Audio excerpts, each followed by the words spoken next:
Good morning, everyone. It is the one and only Gare Bear coming to you live again from his Mikasa. Just want to say good morning to you all and happy Wednesday.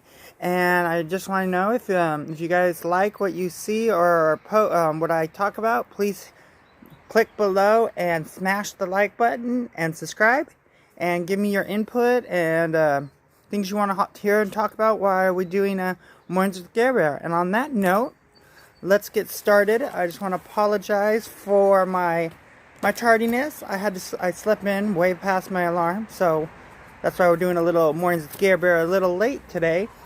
But I just want to welcome you, everyone, and thank you for tuning in. Let's have a moment of silence and reflection and meditation. Let's get centered and let's find one thing that we are grateful for today.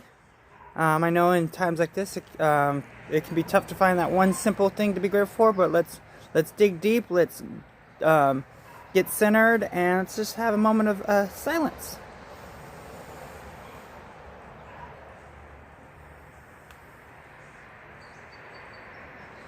All right.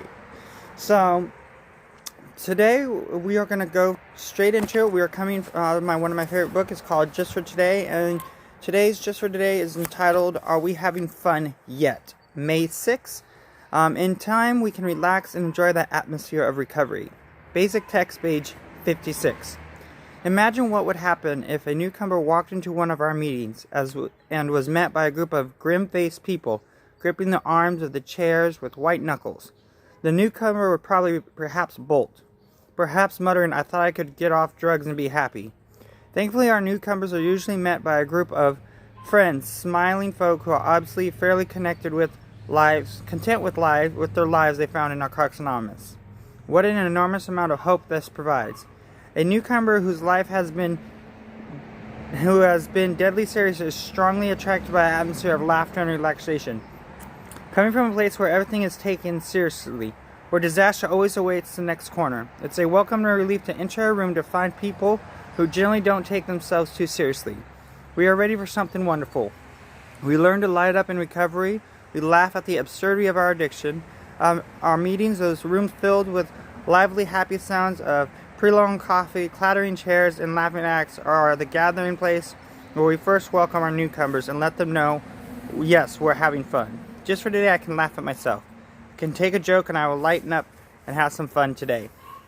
I like that reading because as of right now, with everything going on, we don't get to meet like that, and that's one of the things I miss the most about being in the rooms of a meeting is just the people, the atmosphere, the coffee, and just how happy everyone is. But most of all, when I first came into the rooms of Narcotics Anonymous, it was the first place I felt safe in the longest time.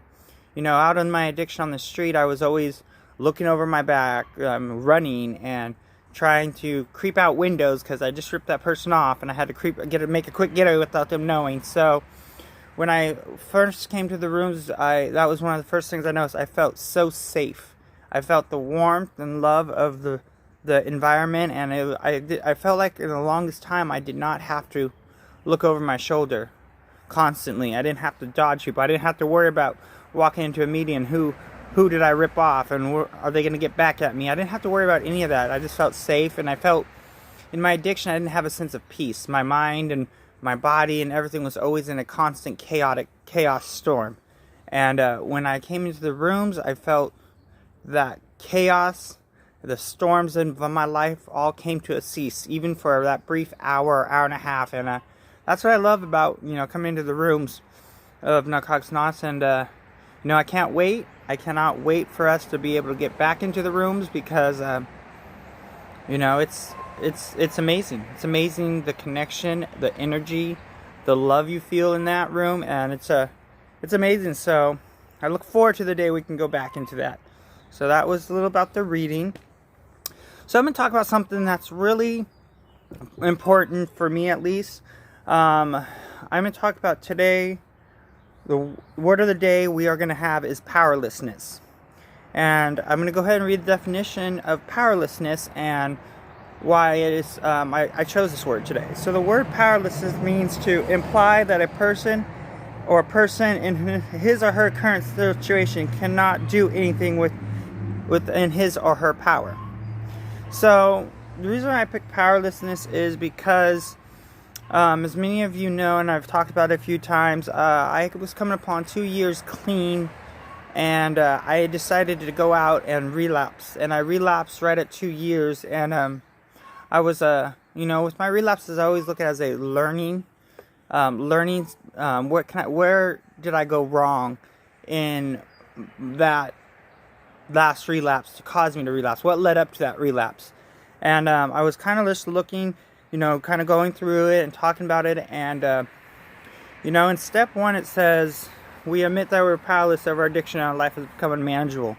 To me, powerlessness was a sign of weakness, a sign of defeat, a sign of just, it was something that I deterred from, because growing up and at a young age, I had to become the man of the household.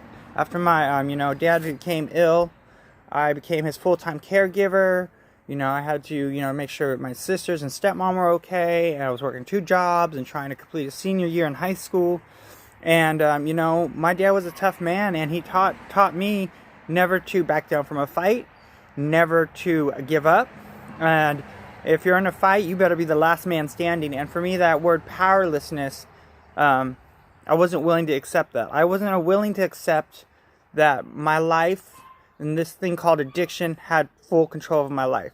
I thought I could go back on my own self-will, and I thought I could, control my addiction. I thought I could use responsibly. I thought I could, maintain how beautiful my life was and use on the side.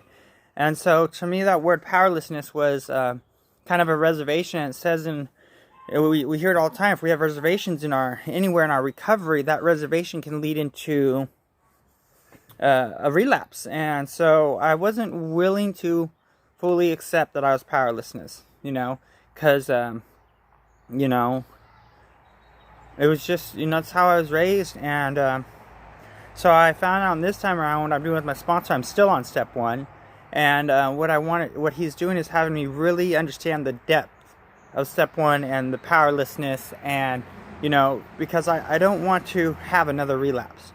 I want to be able to get clean and stay clean, and I want to be able to get down to the core of what makes Gary tick, that he has to go run to and get high and all that. So I'm really working on that and powerlessness, and I know now today powerlessness is not a sign of weakness. It's a sign of help. And it's also a lesson to me. Like when Gary decides to run on Gary's self-will, and it has proven itself time and time again, that once Gary stops doing, being open to something greater than himself, and starts running on his own self-will, and starts taking back the steering wheel of his life, then what I'm doing is I'm going to go and set it up, and I'm going to crash and burn. And when I do that, who knows if I may come back. So I'm trying to just, turn over everything and not be afraid of that one simple word of powerlessness, because it's not a bad word. It's not a sign of weakness. It's, so that's what I'm working on. And another thing is, which I was reading, and it kind of reminds me of the step we do as step 1 in Narcotics Anonymous, but I was reading this question for you guys. How do you accept powerlessness?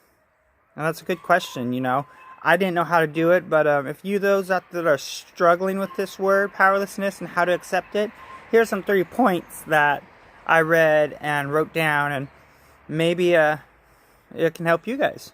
So the first point, acknowledge what you're powerlessness over. So in my case, that first question is, I'm powerless over my addiction.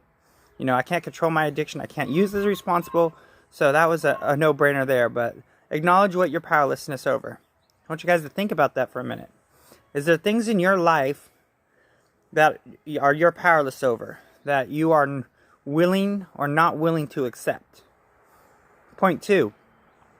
By all means, change what you can. If you still have a problem after conceding you're not omniscient, and omniscient, another word is for all-powerful, you have other options. So pretty much this is saying, from what I got out of it, by all means, change what you can. So, change what you can in your life. And for me, things that I physically could change in my life was people, places, and things. I had to change those 3 to get away from negative, unhealthy people that will hinder me in my success and my journey through recovery. And it says if you still have a problem after conceding, you're not all powerful. You have options. So for me, I even though I got rid of people, places, and things, I still had in my mindset that I could overcome this addiction, that I didn't need NA, I didn't need the steps, I didn't need a sponsor, I didn't need the fellowship. I just needed to get some time to rest my head, get clean, and then I got this. And to me, in all reality, I'm only human. I've tried anything and everything to overcome this one addiction. Anything and everything to overcome this addiction and tried everything in my power to skip over this whole recovery thing. Because I thought I could find it. I was a master manipulator. I thought I could manipulate my way through life and, overcome this addiction. But in all reality, I am human. And this addiction has had a stronghold in my life for a very, very long time. So, obviously, it's going to take... I've tried anything. Medicine, psychiatrists, rehabs. I've tried anything and everything in my power to overcome this. But obviously, there's something bigger than myself. So I need to accept that I'm only human, and that maybe there's something bigger or higher power of some sort that I need to turn to help get some help with this. And number 3 is accept what you cannot change. And what I cannot change, again, is I cannot change people, places, or things. I cannot change what people think of me or what they say of me. The only thing I can do is keep my side of the street clean, and and that's all I can do, is stay in my corner, keep my side of the street clean, and be open-minded, willingness, and to what this journey of recovery has for me. So yeah. So that is what I have for today. So I want to give it, let you guys know that, I love you all very much, and I really enjoy doing this blog with you guys every morning. And that, just know that life will get better, and know that if no one's told you today, I love you, I love you, I love you, and stay strong. Don't give up the fight, and if you're hurting, going through stuff right now, please reach up. We're not psychics. We don't know if you're hurting if you don't speak up. But just know I love you, I love you, I love you all very much, and I can't wait to see you all and be all together with you again. Much love, the one and only Gabriel.